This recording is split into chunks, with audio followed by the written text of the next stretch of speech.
Appreciate you having me here and holding this opportunity open to me, and for what you do to help keep our community informed. My name is Cyndi Stevenson. I'm a county commissioner here in St. Johns County. I represent District 1 and we're elected at large. I'm a CPA with over 20 years experience with large and small businesses, and I believe that, along with my life experience, makes me uniquely qualified to serve as a District 1 Commissioner during this time of challenge and opportunity.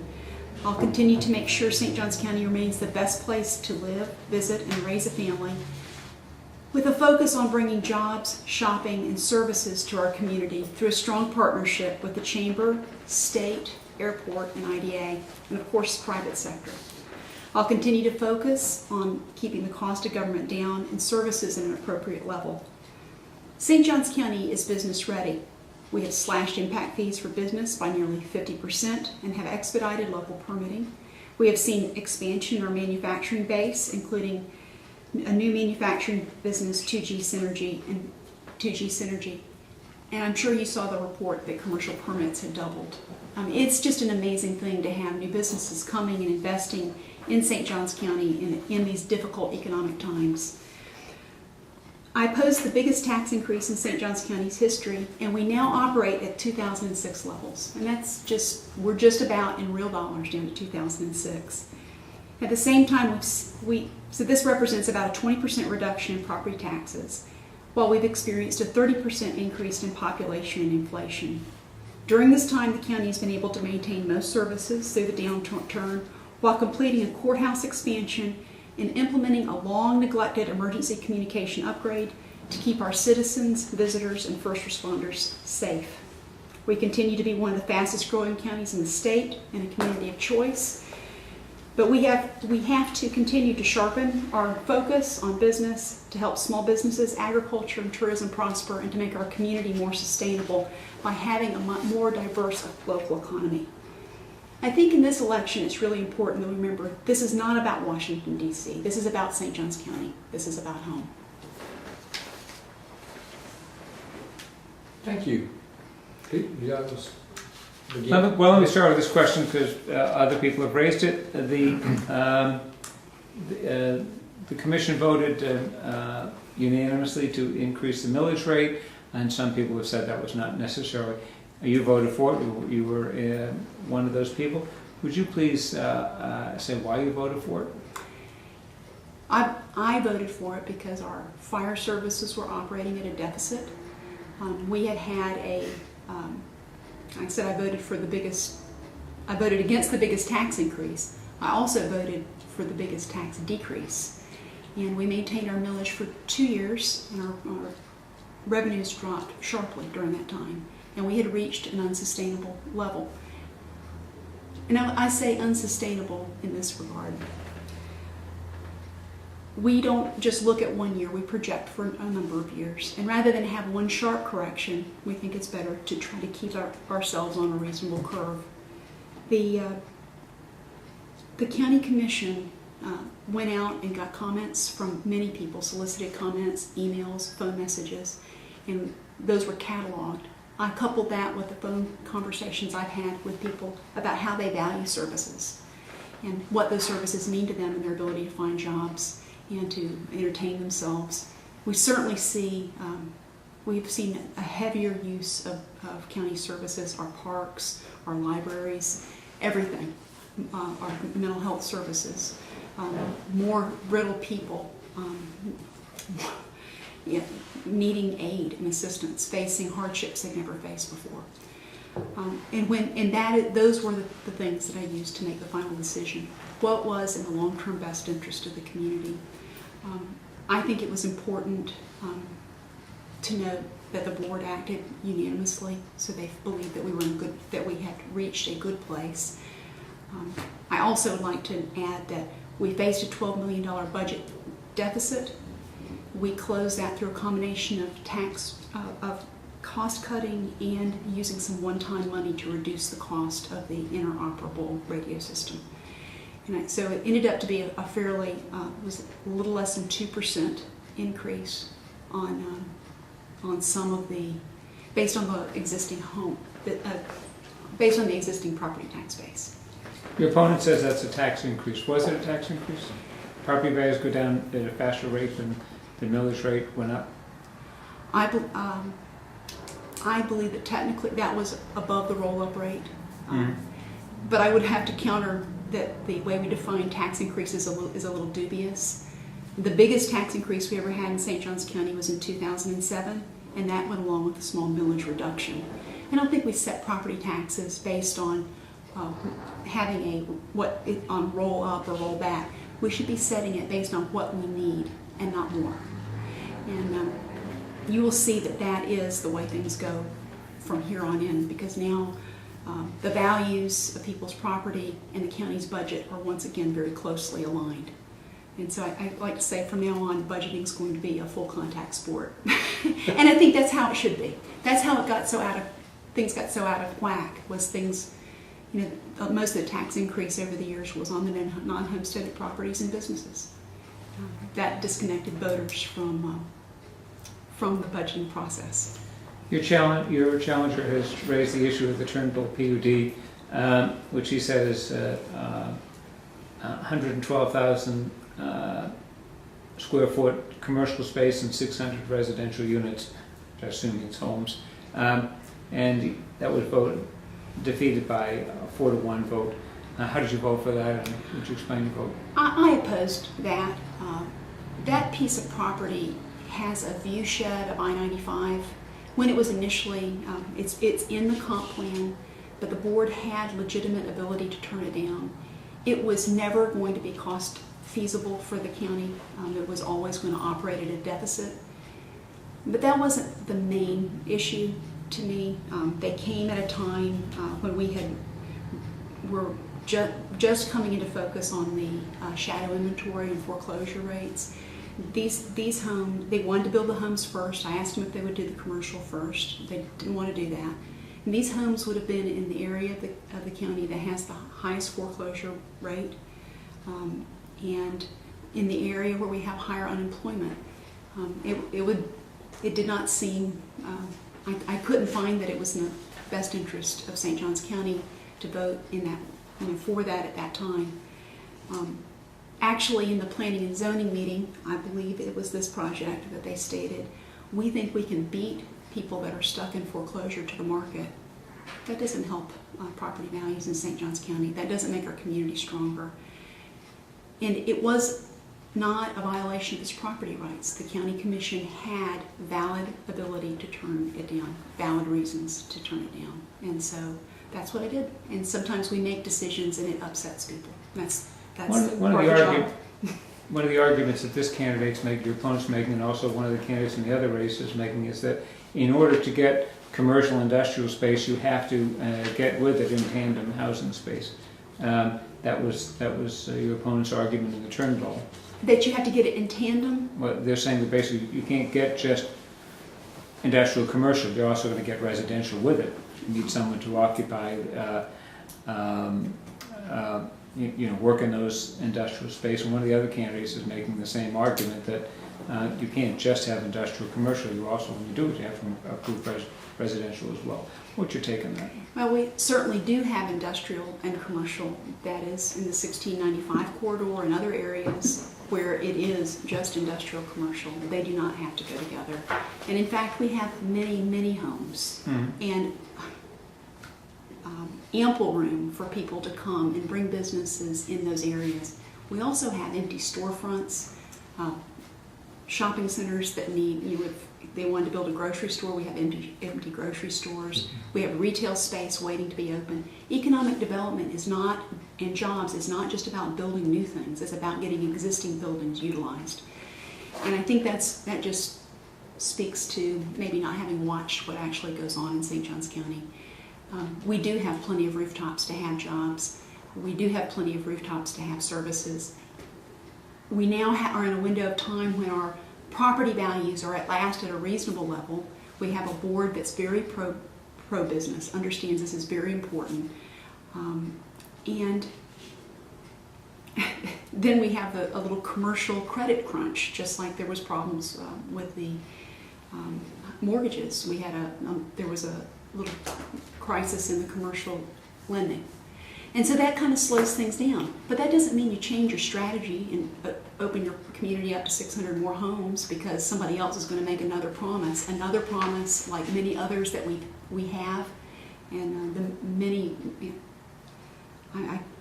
we have ample allocation for both new commercial and industrial and a good bit of existing vacant space. So we've just recently reviewed it, and actually I think we're going to be presenting a pie chart about that. I was talking to the staff about our allocation of space to make sure we have enough room for the kind of business community we want to have.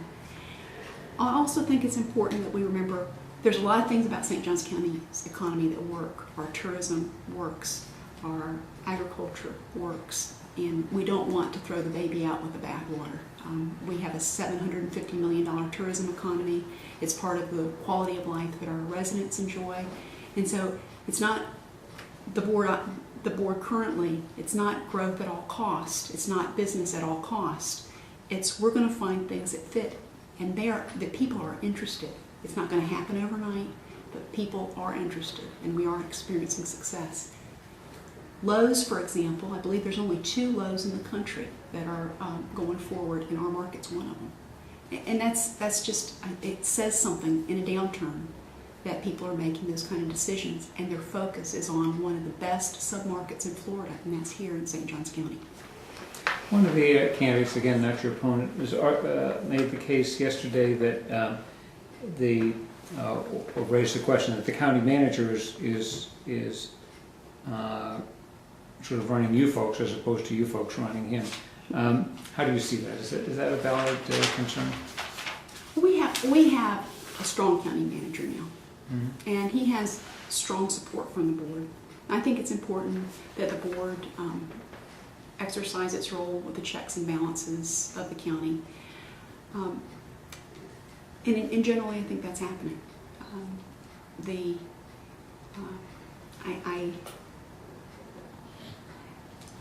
I've heard people say we just shouldn't listen to staff. Well, we do listen to staff. It's an important resource. We listen to the private sector. That's an important resource. We listen to the chamber. The media might call them. We listen to you guys too. I mean, we're not going to not listen to our professional staff who spend time studying and understanding the law and the issues. And we're going to weigh that with the other conditions.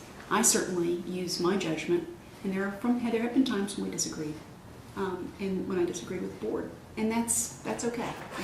That's the way a board of 5 individual people should operate. One of the issues that's been raised across the country by the Koch brothers, and it's been embraced by the Tea Party, is the issue of public sector pensions, public sector benefits. Have you and the other commissioners given thought to changing the benefit packages for county employees? Well, when I was elected in 2004, that's one of the things that I did go to work on, and we did a substantial reform on post-retirement health care benefits. It saves the county between $6 and $8 million a year. The benefit was excessive. So that was yes, we have, and that was a major one, and we just implemented that in 2007. The pension benefits are set by the state of Florida. I did not care for the way the 3% was handled last year, but I do think that it's appropriate the state legislature look at the pension benefits and see if they're at the appropriate levels, and come up with a transition plan. Many states have gone completely away from defined benefit to defined contribution. I'm not sure, I haven't studied that issue, so I don't know what that role is. But it's a fair place for scrutiny, and I think it's important to our existing employees because they need to be fairly compensated today.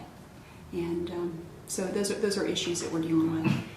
On our health insurance for the county employees, we've been criticized, you should just balance the budget by changing the amount employees contribute to the health plan. St. Johns County is a self-insured plan, and we are currently exempt from the National Health Care Plan, which we believe will cost us significantly more than the plan that we have. So we are not able to change any of our benefits now. We can't reduce any benefits now, because if we do, we fall into the federal plan, which we believe will be more costly. So we're trying to hold out one more year to see what is the fiscally prudent path, what's best for our employees and for the taxpayers of St. Johns County. And we are looking at compensation in total. But I have to say, it's really important that we have good county employees that are dedicated and they want to be with St. Johns County for the long term. I had an incident a couple years ago with a major landowner who had built a road, and the county staff came back and said, we're not going to accept it, it's substandard. And if we accept a substandard road, that means in the future all the taxpayers get to pay a higher maintenance cost. The senior executive came, it was a very large company. The senior executive came to talk to me because it was in my district, and we took a walk and talked about it. And I told him, I listened to him, and he told me how unfair he thought the county employees were and how narrow-minded or whatever, small-minded. And so I told him, I said, the only thing they're concerned about is the maintenance. So if you will assure the maintenance, if you will agree that any excessive maintenance, that you'll pick it up in your CED and your obligations, then perhaps we can work through this. If not, I'm going to have to, just, if you believe it, put your money where your mouth is. I never heard from him again. My understanding is they've sued the engineer on it, and it's one of the worst. The road is not sufficient, and so it's important. I mean, that's an employee that made that decision that may make $60,000 a year. If he thinks he's going to have to be out looking for a job from that same person in a couple of years, or somebody that person can influence, I'm not sure if they will have the fortitude to stand up against very powerful interests when sometimes their interests are not in the county's best interest. And this goes on a regular basis with the acceptance of utility, roads, drainage infrastructure. If we accept things that are not properly done, we all as taxpayers bear the cost in the long run. And I don't think that's, sometimes you can be cheap and it costs a lot of money. So it's important. There's a balance to be had. You don't want to just hire people in on a contract basis to do this work. You don't want to have a lot of employee turnover. You want to have people that are invested in things for the long term, because in county government, we are all long-term owners. It's not just what it costs today, it's what it's cost and to operate and maintain, if it holds value, if it enhances the community. So there was a topic started around 2006 and evaporated in the last year or two, but it was a big issue and very well may come back, and that's a mosquito control district. Do you favor or oppose county taking over that taxing authority? My only concern with mosquito control was at one point they were building a rather large complex west of 16 and 95. It's a countywide service. I don't care who does it as long as it's done cost effectively. And I think that's what our taxpayers care about.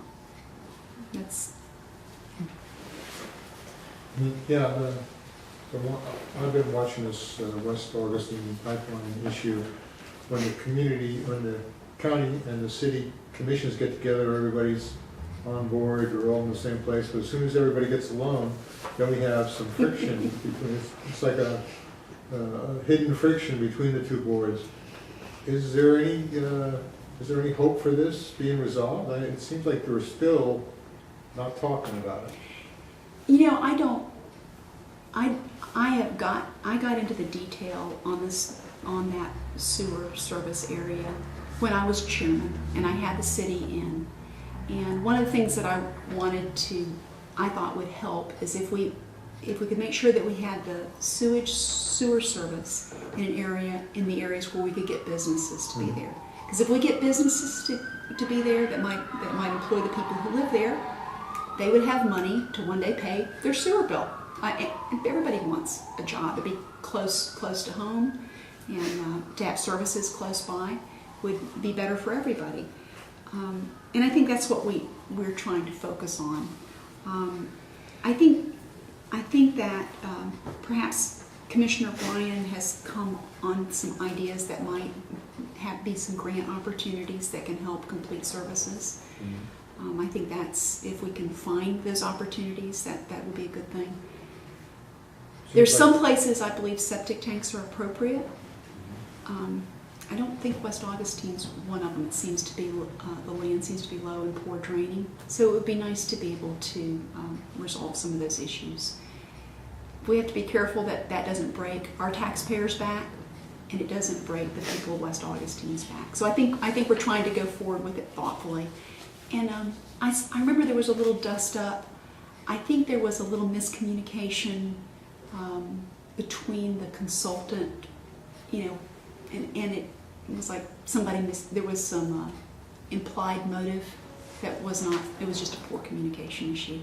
I think we'll continue to try to work through that in a fiscally appropriate way, and try to continue to raise that area to a higher place. And it's been a long, Margo, it's hard for me to say this with Margo, and people that have been here the whole time know more about it than I do.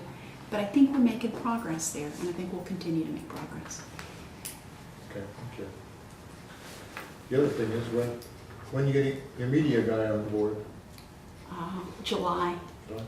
Yes, it's been hard on the county to not have a communications or media person. July. Thanks. Let me ask you a question. You talked earlier about back in the heyday of the budget and the wanting versus the needing, and that comes back to what's, I guess, generally referred to sometimes as quality of life issues. I mean, and where are you on things like, you know, when it gets time to cut the budget, we're always going to turn the lights off at the ballpark, and because you know there's always going to be an uproar, but because people don't want to give that up. Where are the wants and the needs? Do you have an idea on that line of logic at some point? You know, do you want a new 800 megahertz system, or do you need an 800 megahertz system? I believe that the 800 megahertz system should have been dealt with many years ago. Well, just to begin by saying that, I was in 2004, prior to my election, there was a $40 million bond issue, and most of it went to quality of life issues. And there was some nice things in it. Then there was the $10 million from the JEA that we got for the first time. I think it was 10, maybe it was 6. Oh well, it was a significant sum of money, and it also went to quality of life things. And there was some very nice projects. I was up in the Northwest, and I knew that we had needs. I would say there were things that needed to be addressed: transportation needs, the ability to protect right-of-way, public safety response time, those kind of things. And so I think that we will have to be much more careful, and I don't think it's going to go away for a long time. That we won't be expanding our level of service on things. We have some areas that will become very crowded, and they'll may need a ball field or something like that. But when you've cut, I'm going to go through the budget again. St. Johns County gets 40% of the property tax dollars. 2/3 of that goes to public safety, which is police, fire, jail, and the constitutional officers. And when you've cut 20% of your total property taxes, and it's mostly come out of that remaining third, there's not a whole lot left. So we are really down to those kind of things. I even thought that the administration might be bluffing a little bit on the libraries. Oh, we can cut the libraries a little bit more. But when it came down to really coming up with the money, to the real savings, we really needed to close a branch. And when we looked at what the people were saying, they didn't want to close a branch. And you know, people are having a hard time. It's good for them to be out at the parks and the fields, with spending time with their family and their children. There's things they can do with very little cost. And there's things that we can't compromise on the beaches. Some things are federally mandated. So we've made a lot of hard decisions. I don't think that would, in my view, that wasn't just what you say to make people cry the loudest. There are, and there will continue to be, things that we can do to save money. Some of them take time, and we have, in this budget year, we were able to let out the hem a little bit on the jail. We're at 525 people. We were able to add a facility that will allow us to use our jail capacity a little more cost effectively. I can't remember the price. It was several $100,000. We're able to refurbish the pier and extend its life by 10 years. We don't always know exactly how much those things are going to cost 2 years ahead of time. So it's not a totally precise. And once we say this is our budget, that's what we have to live within. You brought up, and everybody says we need to bring more business, more jobs Absolutely. to the county. How do we do that? Let me first preface that by saying, when you talk about the commercial permits are up 100% or double, Mm-hmm. what do you attribute that to? What do I attribute? Well, I think the word is out. And it's funny, I was at a Florida summit. It was in St. Petersburg, and there were business economic development type people from all over the state. It's the first time they'd ever done it. And people would say to me, St. Johns County is not business friendly. I was going to ask We you have that something. kind of reputation. We just get lucky all of a sudden, or have we been working on I this? think we've been saying it for a long time, and I think the market time is right. Some of those houses are here, and I'm not sure, but I think that the fact that the county is on financially on strong footing, that they know where we want to go, and that we are out there telling them we're going out. We're out, not just telling people in Jacksonville, but going to Texas and telling them, having people in from other places and telling them. I was down in St. Petersburg telling them that we are open for business and that we're recruiting. We also have won over some big business people that were a little sour on the county from their past experiences, and shown them how much the permitting and everything has changed, and that makes things better. So that drastically has improved. Along with, you mentioned 50% reduction in impact fees. You still support impact fees? Well, we're still the fastest. I think we're the fastest or the second fastest growing county in the state for houses. I mean, just as a percent, maybe not an absolute, but as a percentage of growth. Mm-hmm. In 2006, there was an impact fee task force, and they suggested, they openly said, local governments lack the appropriate funding for infrastructure. My observation is Florida's tax system does not provide an adequate way to fund infrastructure when you're growing quickly. And it doesn't really, if you're not really careful, you get in trouble on the other side when you have older infrastructure that needs to be taken care of. I think we need broader based revenue sources. I don't think we can just rely on impact fees for the long term. I do think they'll be part of our scenario for a while, at least. The people of St. Johns County have said no a number of times to those other funding opportunities that are provided by the state legislature. And the state, that's kind of where it lays. We have some gas tax and things like that. It's just enough to make people mad. It's really not enough to fix problems. So I think that's an ongoing discussion. Mm-hmm. I don't think they're the best way to fund things. But if it isn't funded, it's going to fall on the existing taxpayers, and that's not going to make people very happy. So. You mentioned business, and I think you said something to the effect of the type of business we want to have. What type of businesses do we want to have? Well, we light manufacturing, certainly. there's office, professional, medical, food processing, which leverages our ag resources,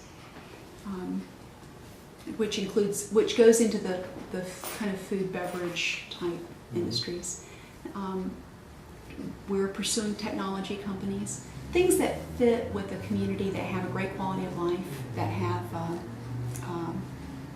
good schools.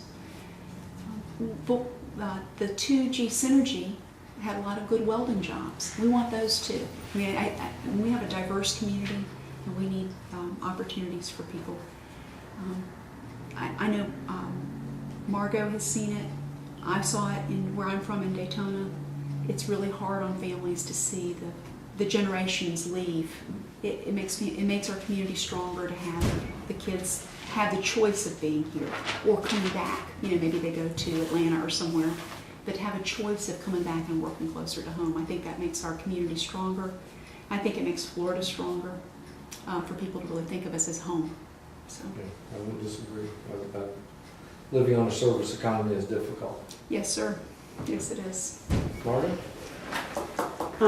Cyndi, you know, when you talk about we need to have this tighter budget, tighter control and inventory and everything, and what comes to mind to me is the Equestrian Center. And last year I spent a lot of time looking at it, discovered that it's run like a private club. And I'm still trying to decipher why, and the reasons that I've been given is because the county really doesn't maintain it. They let the equestrian group maintain it, so therefore they charge a membership fee to go out there and use it, or a day fee. And you know, now that we're looking more at the fact that sometimes we have to turn out the lights and sometimes we can't afford to keep the ball fields open and other things, I mean, is that a reasonable strategy to apply to other recreation activities? To privatize it. To almost privatize it? Because these people have a contract and they're a nonprofit, so to speak. I'll have to look into that in detail, but you're asking me to extrapolate that, not. Well, I'm just trying to figure out where we're going with all these quality of life things that could end up costing us money without return, I guess is the best way to look at it. We do, when they have a tournament or things like that, there are fees associated with it to help pay for the cost. You're talking like the softball fields and yes, ma'am. Recreation. And we started a couple of years ago, each of the each youth participant makes a contribution to the maintenance of the fields, but the county operates them. We haven't turned over fields to one organization to manage. But there'll be multiple organizations that share it. One of the questions I have a lot of times is, well, what about the free play for all the kids that aren't in uniforms? You know, because sometimes it's just nice to have, you know, free play. So that's an area that I need to look at. 'Cause just, you know, where dad and mom can Go out and throw the ball around, that kind of thing.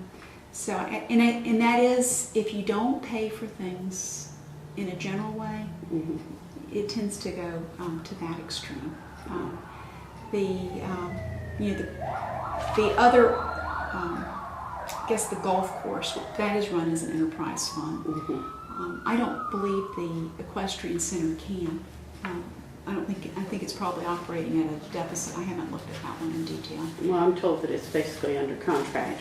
Well, so that way we avoid the maintenance costs. Well, that's a long story right there. Yeah, and it is. And I don't think I think it's a never-ending story, but that's just based on what I found out. It was frustrating to me that was not located next to the fairgrounds. I had horses when I was growing up, and that's what you would usually see, a stable type amenity. I think we could leverage that asset better, but you can't move it, so it's where it is. Right. And that's one of those projects that was started in 2004 before I got here on a piece of free land. They had a lot of construction problems because it was had a huge clay there. Yeah. So it's one of those things where you got it for free, but it still costs a And now lot. what can we do? Yes, okay. Let me interject and say, we talked about privatization. Do you see opportunity like for roads, bridges, the privatization, the contracting? Are there services in government that should be contracted out rather than operated by the government that's normally, generally speaking, not in that business? I mean, have you just thought about that, discussed that? You know, and I don't have the statistics in front of me, but we have outsourced a number of things. And I think the most recent thing we contracted out was the golf course maintenance. That was the most recent. I brought it up a few years ago, and it was kind of discarded, but we are now using small mowers, contract service with small mowers to do some of the finer work around the medians and stuff like that. And it's more cost effective. And so we are looking for, and I think it's important to be selective, but I do think you can outsource things. Now, if we do a lot of outsourcing, you still need somebody to manage the contract, make sure the quality is delivered, make sure that things aren't going wrong inside that organization. You'll still have to have quality control. And you'll see that we try to do the quality control, and sometimes it doesn't go well, and it has to be redirected.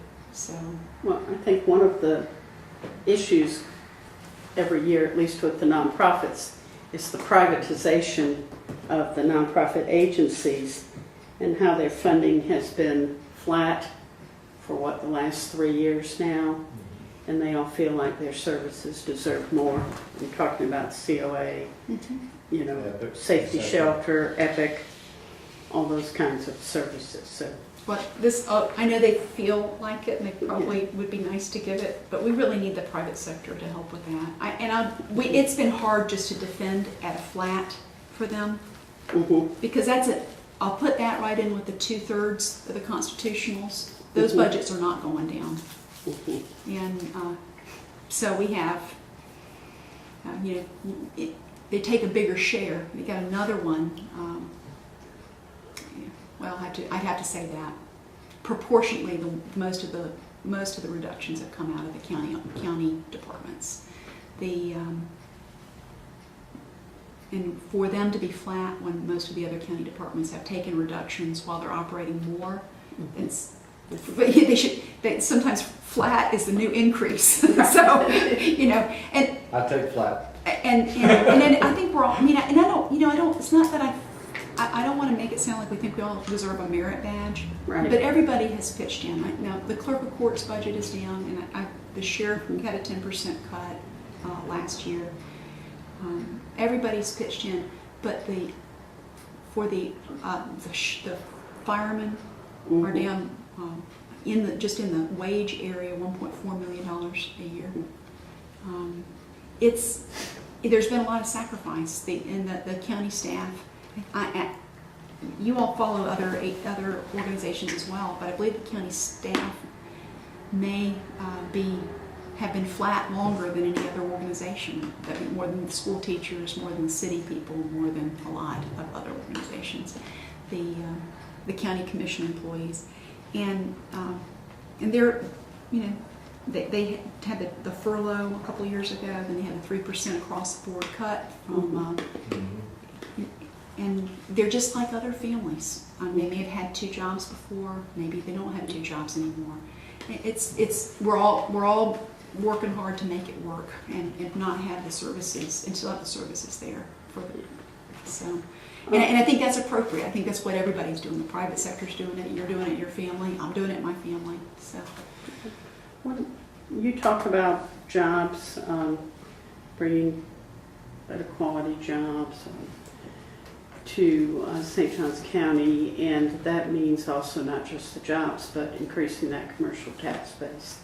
And I know from talking with Jay Morris too that this is, we're becoming more and more business friendly. So, are there goals? Are there targets? Is somebody out there like maybe the new economic development person, Melissa, or the one from the University of North Florida's Business Center, somebody establishing saying, you need to say we want to bring in X number of jobs by 2014, and it will raise the commercial base X. I mean, do we have some kind of formulas that are established, or maybe that's just I way don't out know. there? I don't know if we've gotten that specific, but I know that this year we had $6.5 million of new growth, and it wasn't enough to offset the decrease in the values. And that's and also it's important to remember that the just balancing the tax base probably is. Back up. If we have an economic development project, it may be 3 years before they contribute to the county's general fund. If they start today, if they're ready to go today, it may be 3 years before it contributes to the county's general fund. Now, it's going to help all of us because they will pay into the schools to help with the schools, and they won't add a single child. And that's a way that they directly help from day one. And that's the incentive package, right? Right. And that has to do with paying for the infrastructure that we forego with the incentives for the impact fee credits. That's in that way we can take a large company and we don't have to worry about, is the company too big for us to extend incentives to. That it's if they come and perform and employ people, then we can give them a reduction of their property taxes in future years. That's basically how that works. And that's really protected us from some of the things we've seen in other counties and cities that aren't, where there's cash going out and then the company doesn't perform. But it's going to take a while to raise that 11% commercial. I believe tax. it's not going to be the immediate fix, but this is the good news. Right. In our projection, we do projections, a rolling 5-year projection.